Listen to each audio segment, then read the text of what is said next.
Perkembangan partisipasi politik di Indonesia saat ini sangat dinamis, khusus warga negara yang berpartisipasi dalam kegiatan yang lebih kreatif daripada mereka hanya menjadi subjek dari proses politik partisipasi konvensional seperti suara dalam pemilihan dan menjadi anggota partai.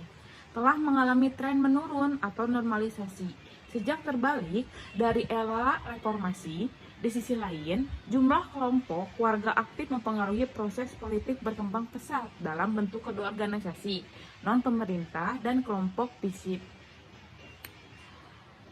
Kelompok relawan ini baik secara aktif berusaha untuk meningkatkan kualitas demokrasi melalui advokasi, aktivitas pemberdayaan masyarakat, pemilih, dan pemantauan pemilu. Tentu suatu perhelatan akan semarak ketika seluruh elemen bangsa mengambil perannya dalam pemilu. Sebut saja pemuda Indonesia yang telah terbukti menjadi motor penggerak perubahan di negeri ini. Partisipasi pemuda di tahun politik tentu tidak diragukan lagi dengan sebuah tatanan negara demokrasi sekaligus merupakan ciri khas adanya modernisasi politik. Partisipasi politik adalah kegiatan warga negara yang bertindak sebagai pribadi-pribadi yang dimaksud untuk mempengaruhi pembuatan keputusan oleh pemerintah. Partisipasi bisa bersifat individual atau kolektif, terorganisir atau spontan, mantap atau sporadik, secara damai atau dengan kekerasan, legal atau ilegal, efektif dan tidak efektif.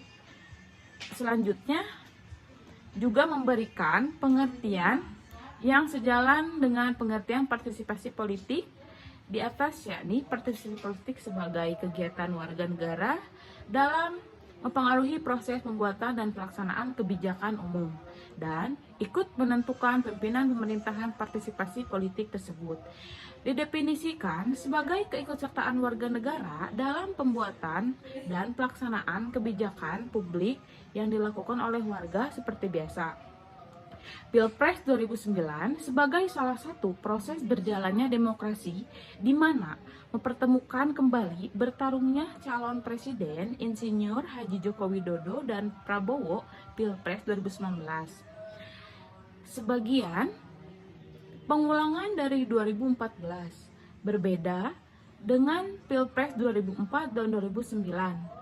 Hal tersebut karena capresnya sama, isunya mirip, sebagian partai utamanya pun sama, PDIP.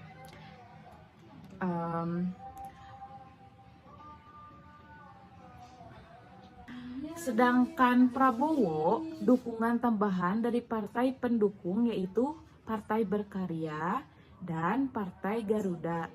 Partai berbasis agama ada di kedua belah pihak. Bedanya basis Nadlin buat di kubu Insinyur Haji Joko Widodo. Selain itu, Pilpres 2009 juga terdapat sesuatu yang menarik, di mana kedua pasangan capres dan cawapres sama-sama menyatakan bahwa mereka didukung oleh simpul-simpul kekuatan masyarakat dan menyebut dirinya sebagai relawan dan memberikan sumbangan berupa tenaga, dukungan, dan ide kepada kandidat tanpa mau diberi imbalan tertentu. Fenomena hadirnya relawan bukan hal pertama kali terjadi, misalnya kejadian di Pilpres 2014 lalu. Tetapi yang lebih menonjol pada Pilpres 2009, gerakan relawan sangat menjamur dari tingkatan daerah sampai tingkatan nasional. Mulai relawan dari kalangan partai politik sampai relawan kalangan masyarakat, tergabung dalam unsur pemuda, agama, bahkan unsur pendidikan. Direktur Relawan Tim Kampanye Nasional Insinyur Haji Joko Widodo Ma'ruf dikutip mengklaim sampai 570 organ relawan mendeklarasikan dukungan terhadap Presiden dan Wakil Presiden Republik Indonesia. Samawi merupakan organisasi relawan yang dibentuk oleh para anak muda dari berbagai latar belakang profesi dan organisasi Islam sebagai wujud ittihad dan ikhtiar politik sekaligus bentuk bakti kepada bangsa, agama, dan negara. Penelitian ini tertarik untuk mengkaji relawan Samawi. Adapun fokus penelitian dilakukan di Kota Tasikmalaya berdasarkan uraian di atas, maka tulisan ini diberi judul Partisipasi Politik Pemuda dalam Pemilu Studi Kasus tentang Relawan Solidaritas Ulama Jokowi Samawi pada pemilihan presiden 2019 di Kota Tasikmalaya.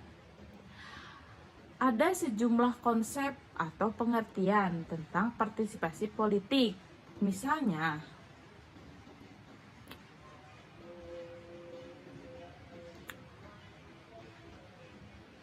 secara khusus mengartikan partisipasi politik sebagai keterlibatan warga negara dalam memengaruhi keputusan pemerintah. Menurut keduanya, partisipasi politik adalah kegiatan warga negara yang legal yang sedikit banyak langsung bertujuan untuk mempengaruhi seleksi pejabat-pejabat negara dan atau tindakan-tindakan yang diambil oleh mereka, yang terutama diteropong dua ilmuwan ini adalah tindakan-tindakan yang bertujuan untuk memengaruhi keputusan-keputusan pemerintah. Sekalipun fokus sebenarnya lebih luas tetapi abstrak, yaitu usaha-usaha untuk memengaruhi alokasi nilai otoritatif untuk masyarakat. Surbakti mengartikan partisipasi politik sebagai warga negara bisa dalam menentukan berdasarkan definisi kontraseptual tersebut dan penjelasannya.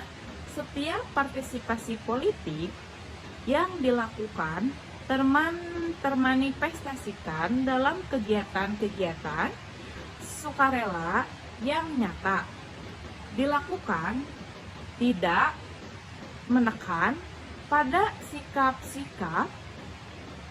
Kegiatan partisipasi politik dilakukan oleh masyarakat biasa, sehingga seolah-olah menutup kemungkinan bagi tindakan serupa yang dilakukan oleh pemerintah.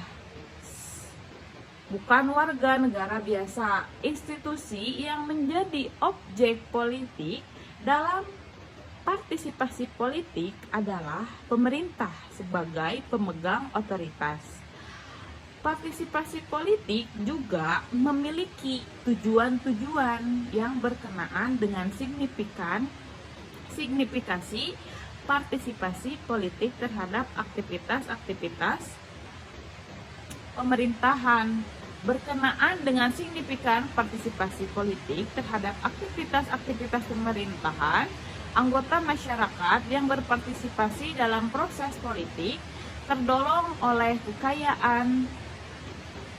keyakinan bahwa melalui kegiatan itu kebutuhan dan kepentingan mereka akan tersalur, atau sekurang-kurangnya dengan adanya momentum pemilihan presiden 2019 yang kental dengan politik identitas, di mana banyak beredarnya isu-isu sara menjadi cikal bakal berdirinya organisasi relawan Samawi yang mendukung pasangan calon presiden dan wakil presiden.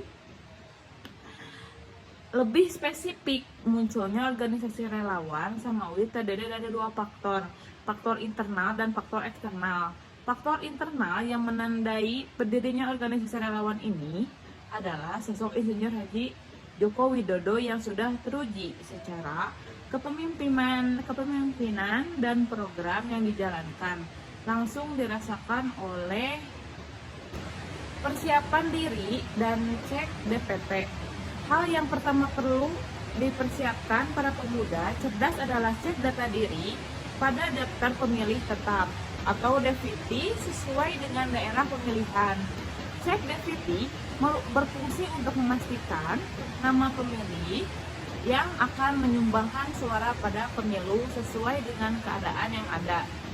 Jangan sampai ada nama yang hilang atau malah masih tercantumnya nama pemilih yang sudah tidak ada dalam catatan seperti pindah ataupun meninggal dunia. Selain itu, generasi milenial juga perlu melakukan persiapan diri dengan memastikan suaranya tersampaikan untuk mendukung keberlangsungan pemerintah Indonesia dengan bertanggung jawab dan tidak golput, tegas dalam menentukan pilihan dan menjunjung tinggi asas luber jurdil atau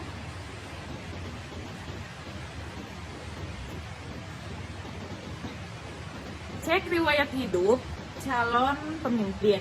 Bila nanti nama-nama calon pemimpin negeri baik presiden maupun DPR telah terpublikasikan, wajib untuk anak-anak muda mencari informasi tentang calon pemimpin tersebut melalui media sosial dan internet.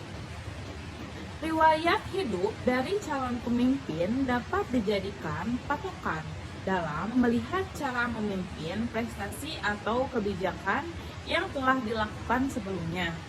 Tentunya tidak semua dapat diterima sebagai sebuah kebenaran. Anak muda harus cerdas melakukan cross-check untuk mengetahui validitasnya sehingga informasi dapat dipertanggungjawabkan. Identifikasi visi misi calon pemimpin. Hal yang tidak kalah penting dalam menentukan pilihan terhadap calon pemimpin adalah melihat visi misi yang mereka bawakan. Sebagai generasi muda, harus memahami betul pandangan yang akan dibawa oleh calon pemimpin dan akan diterapkan ketika terpilihnya nantinya. Visi misi dapat dikatakan baik apabila sesuai dengan kebutuhan masyarakat dan memiliki potensi untuk direalisasikan dengan baik, sehingga pastikan telah mengecek visi misi sebelum memilih agar mengetahui kemana arah gerak yang dirumuskan oleh calon pemimpin tersebut. 4. Meminimalisir kecurangan pemilu. Perlu juga untuk cerdas dalam menyikapi situasi dan mengawal penuh jalannya pemilu 2024. Pengawalan yang bisa dilakukan yaitu dengan melakukan gerakan serta tindakan yang dapat meminimalisir kecurangan pemilu seperti pelanggaran kampanye, penyalahgunaan data, ataupun kecurangan lainnya. Dengan generasi muda yang melek politik aktif dalam memperhatikan persoalan pemilu agar terwujud pemilu yang lebih sehat, demokratis, dan terpilih pemimpin yang baik yang dapat mewujudkan kepentingan rakyat. Sekian dari saya tentang keikutsertaan para pemuda dalam pemilu. Terima kasih. Wassalamualaikum warahmatullahi wabarakatuh.